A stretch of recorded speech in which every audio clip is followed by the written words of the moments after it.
ওই গাড়ি আসছে দেখুন না, ওই দেখা গাড়ি বেড়ে শুননি হলে বেশিরভাগ ভিডিও বানান বুঝছেন না, এন বয়স দিতে মনে হচ্ছে কি মানে গাড়ির ভিতরে লাগিয়েছে কিছু ভাই, আচ্ছা আজ কিছু নাম না এটা 10 জন ধরে মতো হ্যাঁ ভাই একটা রাস্তা ঘুরো। আসসালামু আলাইকুম। এমন তোমার ফেসবুকে দেখেতে তাহির এন বয়স মানে তুই তাহির কিছু ভাই না তুমি? আসলে ভাই তাহির কথা কি বলবো, তাহিরি এসেছে একজন ব্র্যান্ড। হ্যাঁ দেন যে তাহির হুজুরের কল্পের মধ্যে আমি যা দেখতেছি যে নবীর প্রেমিক, অলির প্রেম তাহির হুজুরের মধ্যে আছে, যার কারণ এই দেশে ইসলাম এনেছে অলিক্রামে।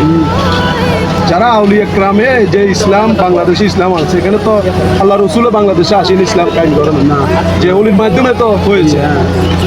এখন বর্তমানে যে তাহির হুজুরের মধ্যে আমি যা দেখেছি, এটা আসলে বিভিন্ন বাদল ফেরকার দল আছে, তাদের ভিতরে আমি দেখতেছি না।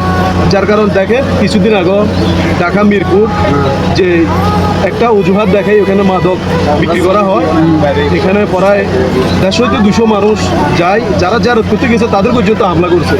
এটা হচ্ছে গুপ্ত হামলা।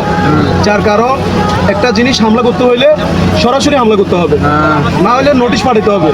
এখন ওনারা বলতেছে যে এখানে মাদক বিক্রি করা হয়, মাদক খায়, কিন্তু আসলে এগুলা অজুহাত দেখে লাভ নেই। এখন মাদক দেখার দায়িত্ব হিসেবে প্রশাসনের। এখানে যে জামাত ইসলামের যেমন এখানে কোনো ইয়া নাই, কিন্তু এরা যে একটা অজুহাত দেখে যে মাজারগুলিতে হামলা করছে, এটা আসলে তীব্র নিন্দা জানায়। যার কারণ এটার সাথে যেমন তাহির হুজুরও প্রতিবাদ জানাইছে, বিভিন্ন ওলামায়ে কেরামও প্রতিবাদ জানাইছে। এই আর কি মানুষ যে হও বন্ড, তো তোমার বন্ডে কিছু না দেখো স্বাভাবিক। আমার কাছে মনে করেন আমার বাপকে আমি কখনো খারাপ চোখে দেখবো না, আপনি দেখতে পারবেন, ঠিক আছে। আমার মাও যদি খারাপ হয় আমার চোখে তিনি ভালো, কথা বুঝেন।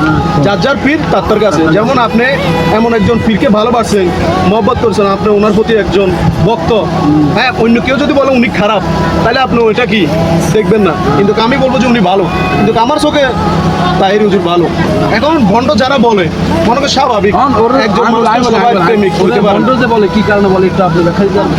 ভণ্ড বলে যে বলতে ঘটনা হয়েছে যে আল্লাহর ওলির মাজারে যাই জিয়ারত করি, এবং তারা বলতেছে যে মাজার এটা বাংলাদেশে থাকবে না। যার কারণ বাংলাদেশ থেকে যতগুলি মাজার আছে সবগুলি ভেঙে দেওয়া হবে। এখন তাহির হুজুরের মতন যারা সুন্নি আহলে সুন্নাত ওয়াল জামাতের অনুসারী যারা আছে, হ্যাঁ, সবাই মিলি যেমন মাজারে যায় জিয়ারত করে। এখন এরা বানাইতেছে আমরা যা জিয়ারত করি, তারা বানাইতেছে মাজার পূজা করি। আসলে পূজা করা তো মন্দিরে, মাজারে কোনো পূজার স্থান নাই। হ্যাঁ, তো এখানে প্রত্যেকটা মাজারে আপনি লেখা পাইবেন যে কি এখানে সেজদা দেওয়া নিষিদ্ধ, হ্যাঁ, হারাম। স্বাভাবিক এই যারা মনে করেন এই কিছু কিছু দরবারের মধ্যে বন্ডভীরও আছে, হ্যাঁ, বন্ডভীরও আছে, তাদেরকে আমরা প্রতিরোধ করার জন্য চেষ্টা করতেছি, ঠিক আছে।